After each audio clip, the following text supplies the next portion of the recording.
रोहित आज आप सभी के समक्ष उपस्थित हूँ। आज मैं आप सभी के सामने एक कविता प्रस्तुत करना चाहूँगा। जैसा कि आज हम सभी जानते हैं कि आज बहुत ही पावन अवसर है और इस अवसर पर मैं अपनी पंक्तियों में इसे बयां करना चाहूँगा। चलिए इसकी शुरुआत करते हैं। कठिन दौर था देश में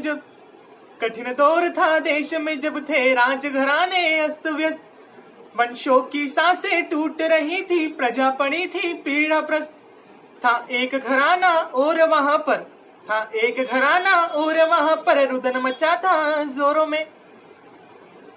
सारे स्वजनों को खोकर एक सुर सिसक रहा था शोरों में। तब देख दुर्दशा भारत की। अब उस समय राज्य में अहिल्याबाई जी को रानी बनाया गया था, महारानी बनाया गया था। और उस समय राज्य में बहुत ही कठिन परिस्थितियों को संभालना उनके लिए बहुत ही मुश्किल हो चुका था। और उस समय उन्होंने राज्य की भागदौड़ को संभाला। चलिए इसे हम कुछ और पंक्तियों में बयां करते हैं।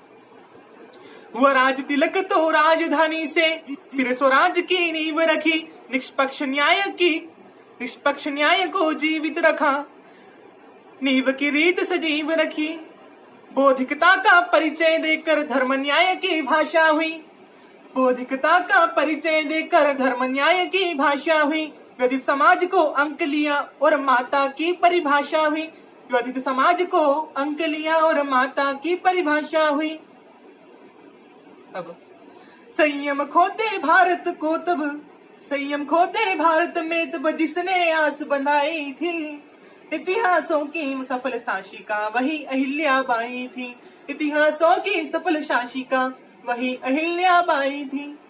चलिए अब हम इसे, जैसा कि हम सभी जानते हैं कि जब उनकी 70 वर्ष की उम्र हुई तब उनका गमन हो चुका था और उस समय सभी शोक में थे। चलिए मैं इसे और इस शोकपूर्ण पंक्तियों को मैं और आपके सामने बयां करना चाहूंगा कि 70 वर्ष की आयु में जब स्वर्गलोक को गमन हुआ, भूत भविष्य इतिहास और वर्तमान को शोक हुआ। गर्व रहेगा भारत